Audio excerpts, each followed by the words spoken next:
বিসমিল্লাহির রহমানির রহিম।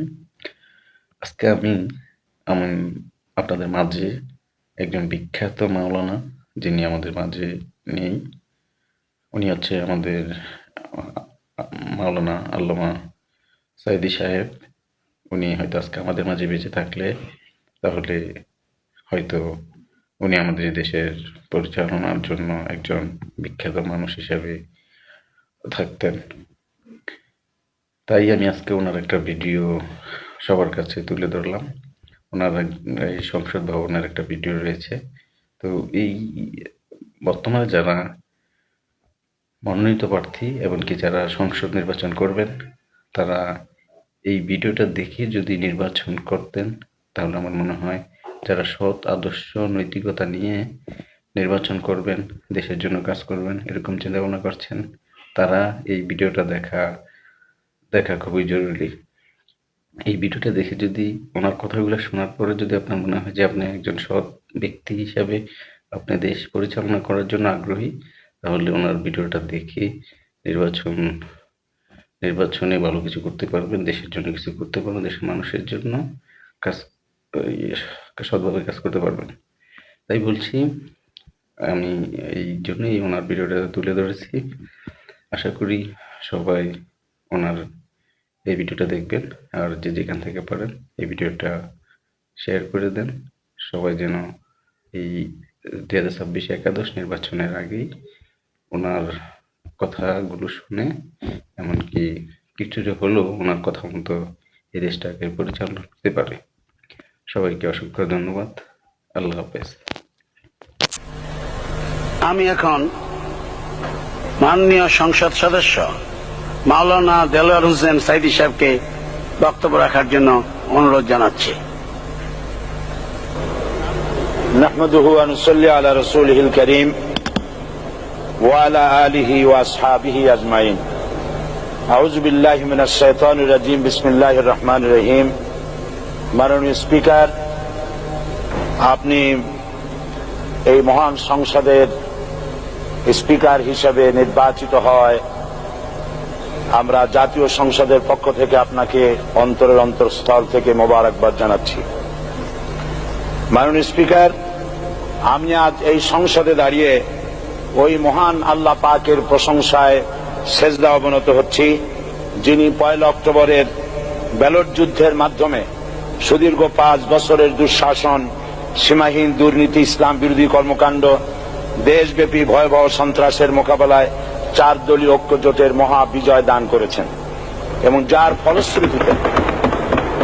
ফলশ্রুতিতে আজকে আমরা এই মহান সংসদে দাঁড়িয়ে কথা বলার সুযোগ লাভ করেছি। মাননীয় স্পিকার, আপনার মাধ্যমে আমি আমার অন্তরের অন্তঃস্থল থেকে দেশবাসীকে ধন্যবাদ জানাই। বিশেষ করে আমার নির্বাচনী এলাকা পিরোজপুর, নাজিরপুর, ইন্দুরকানীবাসী ভাই বোনদের প্রতি কৃতজ্ঞতা জানাই, যাদের অক্লান্ত পরিশ্রমে এবং মূল্যবান ভোটের মাধ্যমে আমি নির্বাচিত হয়ে মহান সংসদের সদস্য হওয়ার সুযোগ লাভ করেছি। মাননীয় স্পিকার, বাংলাদেশের 13 কোটি মানুষকে যারা পরিচালনা করবেন, আজকে তারাই এই মহান সংসদে বসে আছেন। আমি আপনার মাধ্যমে তাদের উদ্দেশ্যে কিছু কথা বলতে চাই। জবাবদিহিমূলক সরকার, কল্যাণমূলক সরকার ও সুস্থ প্রশাসন, এই বাক্যগুলি আমরা প্রায় শুনে থাকি।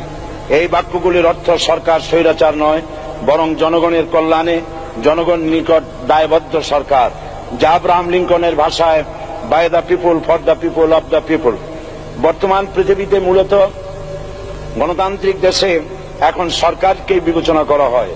এরূপ সরকারের জনগণের সার্বভৌম ক্ষমতার উৎস হিসেবে বিবেচনা করা হয়, অর্থাৎ সংখ্যাগরিষ্ঠ প্রতিনিধিদের প্রণীত আইনই হল আইন এবং নির্বাচিত হবার পর সরকার হয়ে পড়েন সমগ্র জনগণের, আর বিরোধী দল হয় ছায়া সরকার। মাননীয় স্পিকার, সরকারকে সঠিক পথে পরিচালনার জন্য বিরোধী দলকে অপরিহার্য বিবেচনা করা হয়। বর্তমান গণতান্ত্রিক চেতনা বেশি পুরনো নয়, মানুষ মূলত রাজতান্ত্রিক স্বৈর শাসনের সাথেই বেশি পরিচিত। বস্তুত বর্তমান পৃথিবীতে গণতান্ত্রিক শাসন ব্যবস্থায় জবাবদিহিমূলক, কল্যাণমূলক, স্বচ্ছ প্রশাসনের যে কথাবার্তা আমরা শুনতে পাই, এর প্রথম উপস্থাপক হলেন বিশ্বনবী হযরত মুহাম্মদ রাসূলুল্লাহ সাল্লাল্লাহু আলাইহি ওয়াসাল্লাম। বর্তমান গণতান্ত্রিক ব্যবস্থাপনার সাথে ইসলামের মূল পার্থক্য হল সার্বভৌমত্বের ধারণা নিয়ে। ইসলামের দৃষ্টিতে সার্বভৌমত্বের মালিক জনগণ নয়, মালিক হলেন আল্লাহ রাব্বুল আলামিন।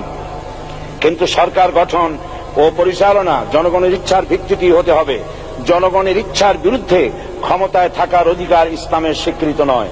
মাননীয় স্পিকার, সাধারণত লক্ষ্য করা যায় সরকার, সরকারি কর্মকর্তা ও কর্মচারী বৃন্দ জনগণের উপর নানাভাবে জুলুম, নির্যাতন বা শোষণ করে থাকে। জনগণের খাদেম না হয়ে তারা হয়ে পড়েন জনগণের প্রভু। তারা জনগণের সম্পদকে তসরুপ করে। এই অবস্থা থেকে মুক্ত করার জন্য রাসূল করিম সাল্লাল্লাহু আলাইহি ওয়াসাল্লাম সরকারি কর্মকর্তা ও কর্মচারীদের মধ্যে তীব্র দায়িত্ব অনুভূতি জাগ্রত করে তিনি বলেন, ঘুষ দাতা ও গৃহীতা উভয় জাহান্নামী।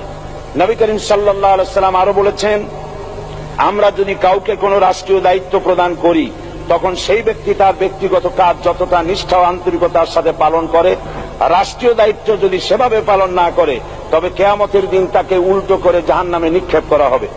রাষ্ট্রীয় সম্পদ তসরুপের ব্যাপারে কঠোর হুঁশিয়ারি উচ্চারণ করে বিশ্বনবী মুহাম্মদ রাসূলুল্লাহ সাল্লাল্লাহু আলাইহি ওয়াসাল্লাম বলেছেন, রাষ্ট্রীয় দায়িত্ব পালনকারী কেউ যদি এক টুকরা সুতা বা তার চেয়েও ক্ষুদ্র কোনো জিনিস খেয়ানত করে তবে কিয়ামতের দিন খেয়ানতের বোঝা মাথায় করে তাকে উঠতে হবে। মাননীয় স্পিকার, আল্লাহ রসুল যে সরকার ব্যবস্থা প্রতিষ্ঠা করেছিলেন তা সত্যিকার অর্থে ছিল জনকল্যাণমূলক সরকার। তার সরকারে দায়িত্ব পালনকারী ব্যক্তিবর্গের মধ্যে চরম দায়িত্ব অনুভূতি জাগ্রত করে দেওয়া হয়েছিল। এটা সম্ভব হয়েছিল কেবলমাত্র আখিরাতের তীব্র বিশ্বাস ও মহান আল্লাহর দরবারে জবাবদিহিতার অনুভূতির মাধ্যমে। মানুষের নিকট জবাবদিহিতা পাশ কাটিয়ে যাওয়া যায়, কিন্তু আল্লাহর নিকট জবাবদিহিতা পাশ কাটানোর কোনো সুযোগ নেই। মাননীয় স্পিকার, নবী করিম সাল্লাল্লাহু আলাইহি ওয়াসাল্লামের সরকার ব্যবস্থাপনায় সবাই যেমন আইনের দৃষ্টিতে সমান অধিকার ভোগ করেছে, ঠিক তেমনি ভাবে রাষ্ট্রের নাগরিক হিসাবে সবারই মৌলিক চাহিদাসমূহ পূরণ হয়েছে। ঋণগ্রস্ত এতিম অসহায় জনগণ রাষ্ট্রীয় তহবিল থেকে সহযোগিতা লাভ করেছে। মূলত এটা জনকল্যাণমূলক সরকারের ধারণা বিশ্ববাসী তখনই প্রথম অবলোকন করে। মাননীয় স্পিকার, নবী করিম সাল্লাল্লাহু আলাইহি ওয়াসাল্লাম সরকারি কর্মকর্তাদের বিরুদ্ধে কোনো অভিযোগ পেলে তখনই ব্যবস্থা গ্রহণ করতেন। আইনের চোখে সবাই সমান এবং এ কারণেই শাসকদের আত্মীয় স্বজন কারো পক্ষে সম্ভব ছিল না জনগণের উপরে জুলুম করা। খলিফা ওমর রাদিয়াল্লাহু তাআলা আনহুর এক ছেলে অপরাধী প্রমাণিত হলে সে দণ্ডভোগ থেকে রেহাই পায়নি, এমনকি এতে তার মৃত্যুদণ্ড হয়েছিল। আবার খলিফা নিজেকে আইনের ঊর্ধ্বে মনে করতেন না, তাই বর্ম চুরির ঘটনায় আলী রাদিয়াল্লাহু তাআলা আনহু কাজীর দরবারে সাধারণ ফরিয়াদির মতো উপস্থিত হন। নিজের ছেলে ও চাকরের সাক্ষী যথেষ্ট না হয় কাজী খলিফার বিপক্ষে রায় দেন। এখানে বিচার বিভাগ ছিল সম্পূর্ণ স্বাধীন এবং শাসন বিভাগের নিকট তার কোনো দায়বদ্ধতা ছিল না। মাননীয় স্পিকার, এসব হলো ইতিহাস। মুসলমান আজ অনুসরণ করতে চায় না তাদের অতীতের গৌরবোজ্জ্বল কর্মপদ্ধতিকে। সে এখন কাফির মুশরিকদের কিরানক, স্বার্থ পূজারী, আখেরাতে জবাবদিহিতা শূন্য বাগাড়ম্বর এক জাতি। মাননীয় স্পিকার, যে জাতির এক পূর্বসূরি মাথায় আটার বোঝা বহন করে নিয়ে চললেন আর বলে গেলেন, মানুষ কেন, ফোরাতের কূলে যদি একটি কুকুরও না খেয়ে মারা যায় তবে এই ওমর রাদিয়াল্লাহু তাআলা আনহুকে কিয়ামতের দিন আল্লাহর দরবারে জবাবদিহি করতে হবে। আর আজ সেই জাতির দায়িত্বশীলরা জনগণকে অভুক্ত রেখে তাদের মুখের গ্রাসে ভাগ বসায়। জনগণ তাদের নিকট উপস্থিত হলে মনে হয় যেন গোলাম প্রভুর দরবারে উপস্থিত হয়েছে, আর অহেতুক উৎকোচ দাবি করে তাদের উপর জুলুম করছে। আর আল্লাহ পাক জালিমকে কখনোই পছন্দ করেন না।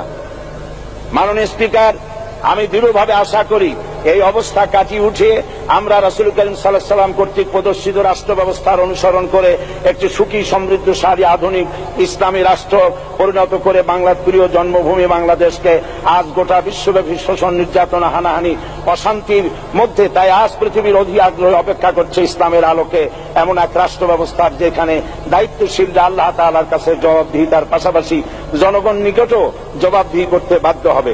মাননীয় স্পিকার, অনেক ত্যাগ ও তিতিক্ষার রক্তের বিনিময়ে গড়ে উঠেছে আমাদের গণতান্ত্রিক প্রতিষ্ঠান এই জাতীয় সংসদ। এই সংসদের সম্মান রক্ষা করার দায়িত্ব আমাদের সবার। গণতান্ত্রিক চর্চা, গণতন্ত্র প্রতিষ্ঠার স্বার্থে আমি আজ প্রধান বিরোধী দল আওয়ামী লীগকে সকল হিংসা, বিদ্বেষ ও পরাজয়ের গ্লানি ভুলে গিয়ে সংসদে যোগদানের উদাত্ত আহ্বান জানাচ্ছি।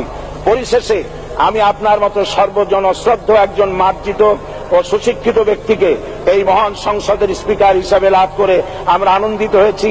আমাদের সংবিধানের সংরক্ষণ, সমর্থন ও নিরাপত্তা বিধান এবং আপনার অভিভাবক সুলভ নিরপেক্ষ আচরণ ও সংসদকে ধন্য করবে বলে আমরা বিশ্বাস করি। আপনাকে ধন্যবাদ। আসসালামু আলাইকুম ওয়া রাহমাতুল্লাহ।